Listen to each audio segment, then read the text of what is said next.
Imagine standing at the gates of ancient Babylon, the wealthiest city the world had ever known. Its walls towered into the sky, its streets gleamed with gold, and its citizens lived in abundance.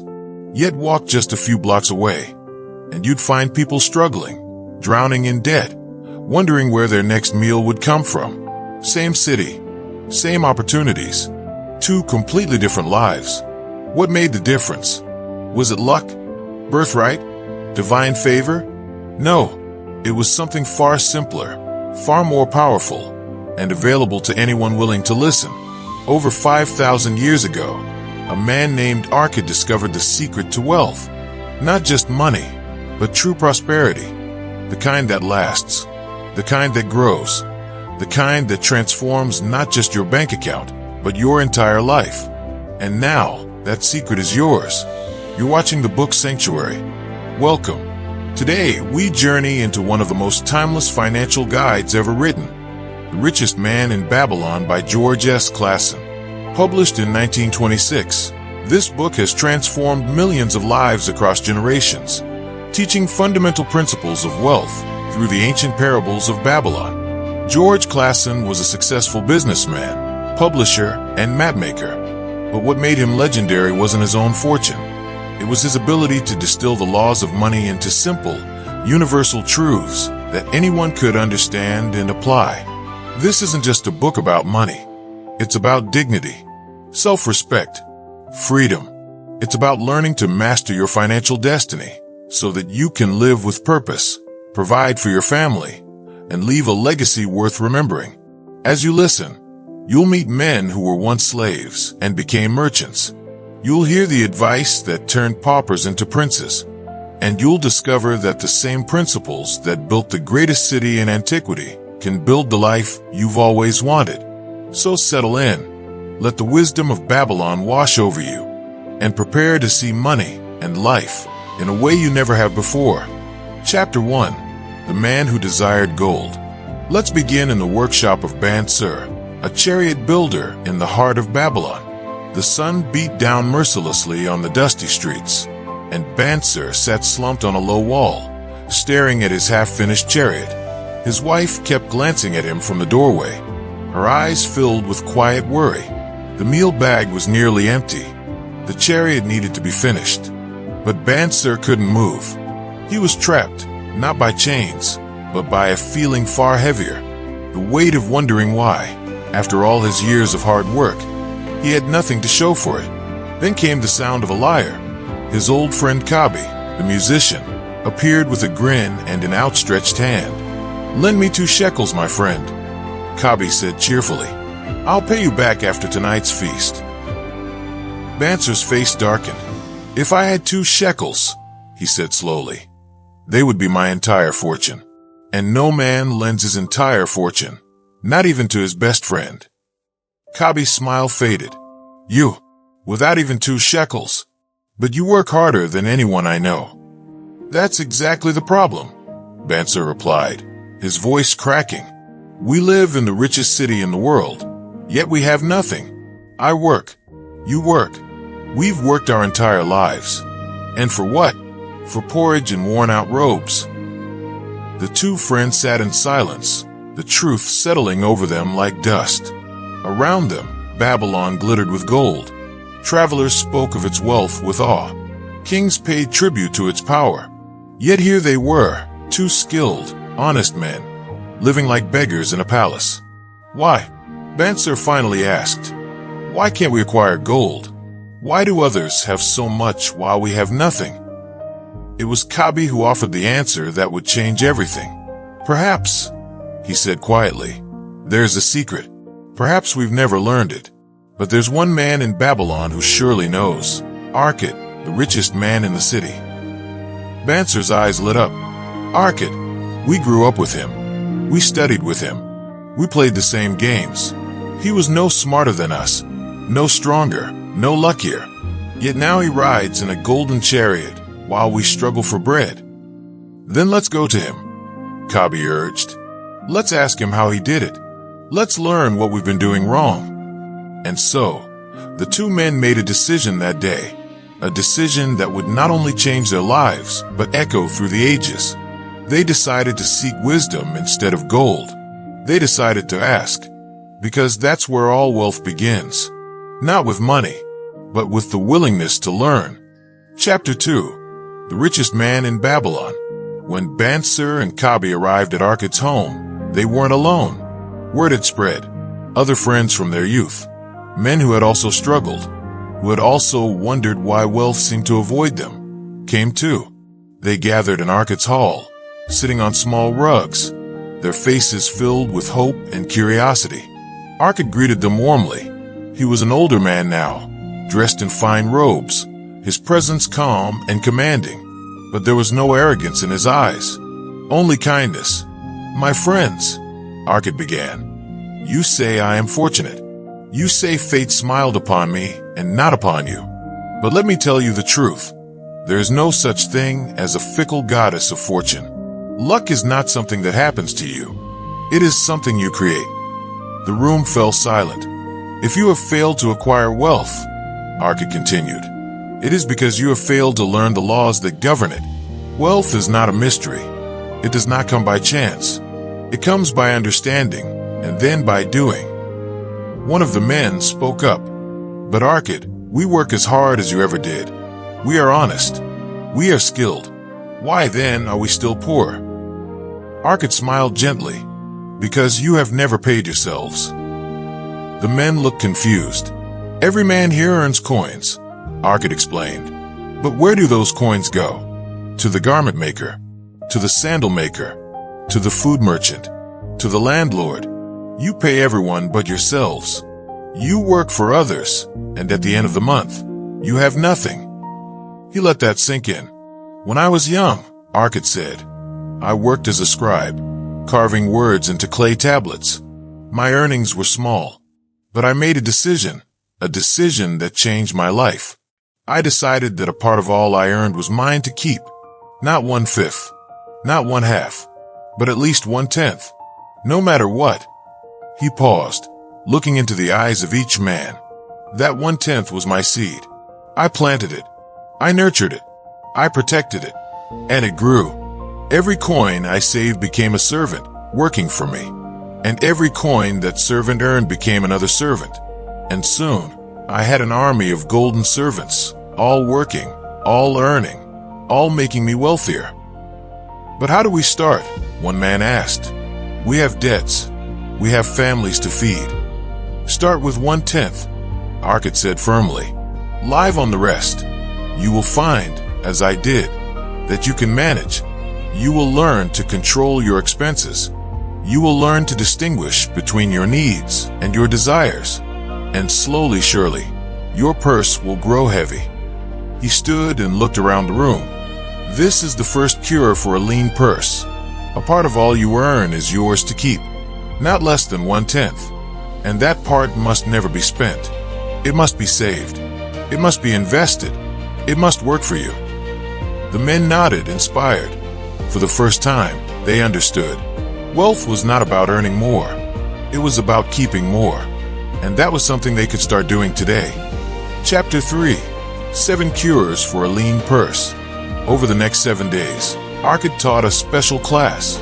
100 men gathered each day to learn the 7 cures, the 7 principles that would transform their lives. And as Arkad spoke, the lessons became clearer, deeper, more powerful. The first cure: start thy purse to fattening. Imagine, Arkad said, that you have a basket of eggs. Each morning, you place 10 eggs inside. Each evening, you take out 9. What happens? The basket fills, someone answered. Exactly. The same is true of gold. For every 10 coins you earn, keep 1. Spend only 9. Your purse will fatten, and its weight will feel good in your hand. He smiled. And here is the strange truth. Once you begin saving, gold comes to you more easily. It is as if the gods reward those who respect money. The second cure: control thy expenditures. But Arkad, one man protested, how can I save 1/10 when I can barely afford my expenses now?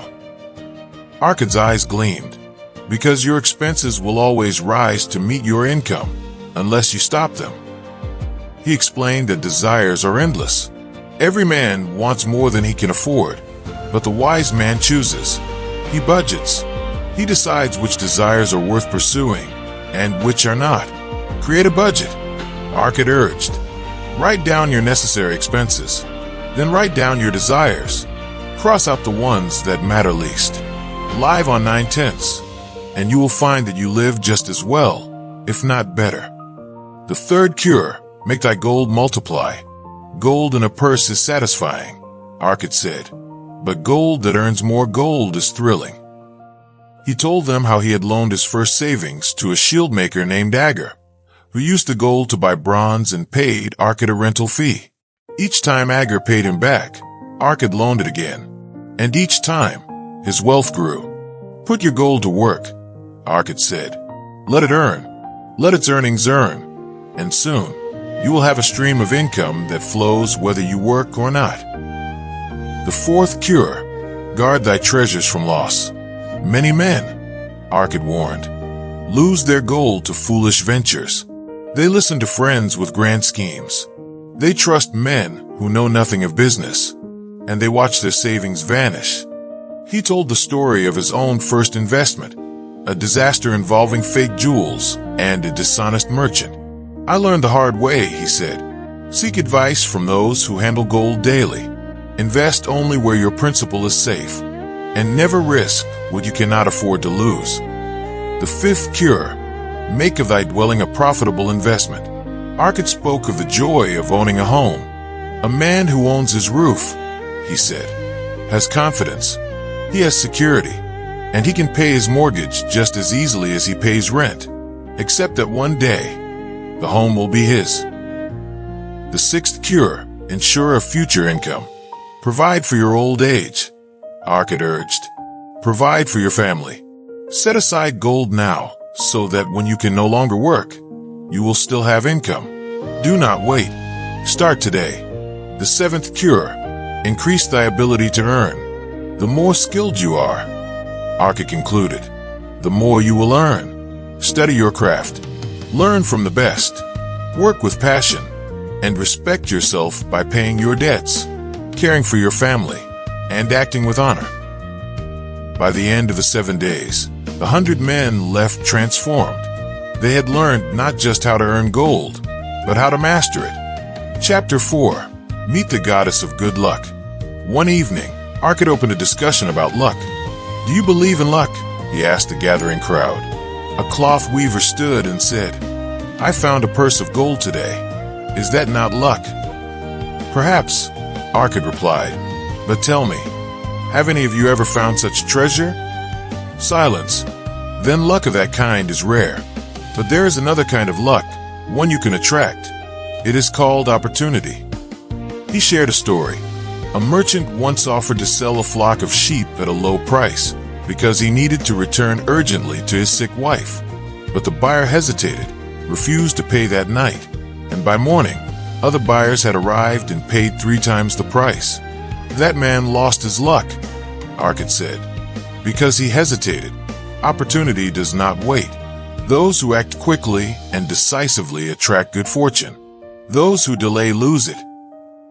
He concluded, good luck is not random. It follows those who take action. Chapter 5. The 5 Laws of Gold. One night, Arkad told the story of Nomacer, his son. Years earlier, Arkad had given Nomacer a bag of gold and a clay tablet inscribed with 5 laws. Prove yourself worthy, Arkad had said. Return in 10 years and show me what you have done. Nomacer left Babylon, squandered the gold in foolish ventures, and eventually found himself penniless and desperate in a foreign land. But he remembered the clay tablet. He read the 5 laws again, and this time he understood. The 5 laws of gold. Gold comes gladly to those who save at least 1/10 of their earnings. Gold labors diligently for the wise owner who finds it profitable employment. Gold clings to the cautious owner who invests under wise counsel. Gold slips away from those who invest in unfamiliar ventures. Gold flees those who seek impossible returns or follow foolish advice. With these laws guiding him, no Mesa rebuilt his fortune. 10 years later, he returned to Babylon, not with shame, but with wealth, respect, and wisdom. These laws, Arkad told the crowd, are your inheritance. Follow them, and gold will come to you. Chapter 6. The Gold Lender of Babylon. Rodden, a young spear maker, had just received 50 pieces of gold from the king, a reward for his craftsmanship. He was overwhelmed. Everyone wanted a share. His sister begged him to lend gold to her husband. Friends asked for loans. Merchants offered risky investments. Confused and afraid, Rodden sought advice from Mathan, a wise gold lender. Mathan opened his token chest, a box filled with objects left by borrowers as pledges for loans. Each token told a story. This bracelet, Mathan said, holding up a jeweled piece, belongs to a woman who borrowed to make her son a merchant. But the boy was cheated and abandoned. The loan was never repaid. He showed another token. This ring belongs to a farmer who borrowed to buy exotic goats. He repaid every copper because his investment succeeded. Mathan explained, lend only to those who have the means to repay. Lend only to those who have wisdom and experience. And lend only where your principal is safe. He told Rodden, keep your gold. Do not lend it to your sister's husband unless he has a solid plan and proven ability. Protect your treasure as fiercely as you protect your life. Rodden left that night wiser and richer, not in gold, but in understanding. Chapter 7. The Walls of Babylon. Babylon's walls were legendary. Over 100 feet high, wide enough for chariots to ride atop them, and guarded by fearless soldiers. They had never been breached. One day, an enemy army surrounded the city. For weeks, they attacked. Battering rams pounded the gates. Ladders scaled the walls. Arrows darkened the sky. Inside, the people were terrified. An old merchant approached the gate guard, trembling. Will they get in? My sons are with the king. My wife and I are too old to fight. The guard looked him in the eye. The walls of Babylon will protect you. A young mother with a baby asked the same question. Tell your husband. The guard said, the walls will hold. Day after day, the attacks continued, but the walls stood firm. And finally, the enemy retreated. Arkad used this story to teach a final lesson. Just as Babylon's walls protected its people, you must build walls around your wealth. Walls of insurance, walls of savings, walls of wise investments. Protect what you have earned, and you will never fear the future. Chapter 8. The Camel Trader of Babylon. Dabasir was once a slave, broken, humiliated, and chained. But he escaped, and when he returned to Babylon, he became a successful merchant. How? One day, sitting exhausted in the desert, ready to die, he asked himself a question. Do I have the soul of a slave or the soul of a free man? If he had the soul of a slave, he would lie down and die. But if he had the soul of a free man, he would rise, fight, and conquer his debts and his fears.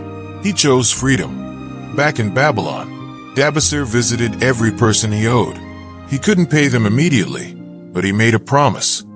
I will pay you 2/10 of all I earn every month until my debts are cleared. And he kept that promise. Month by month, his debts shrank. His confidence grew.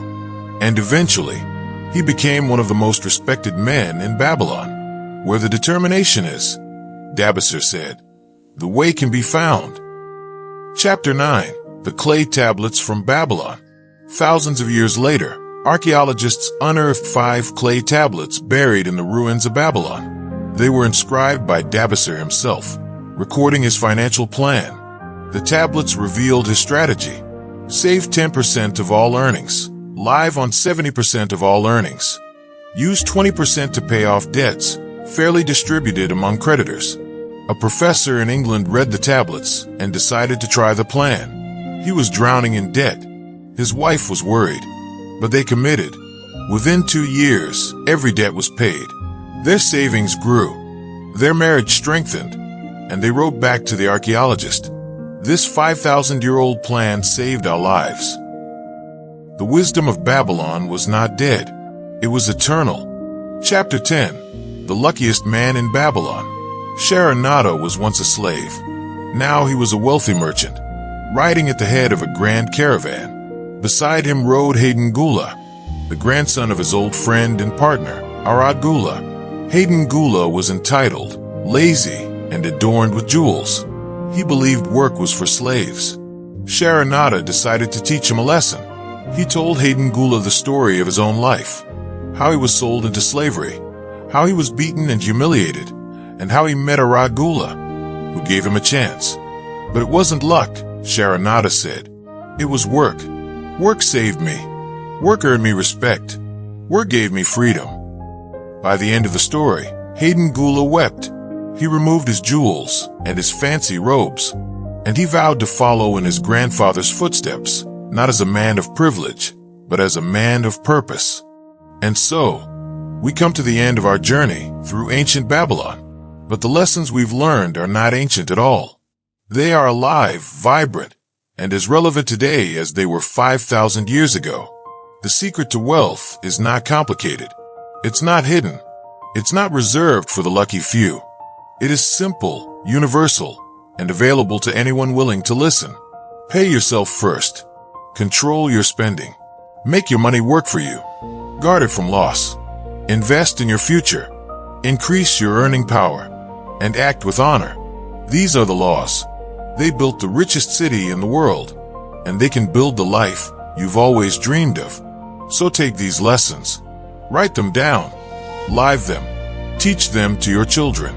And watch as your life transforms. Not by magic, not by luck, but by wisdom.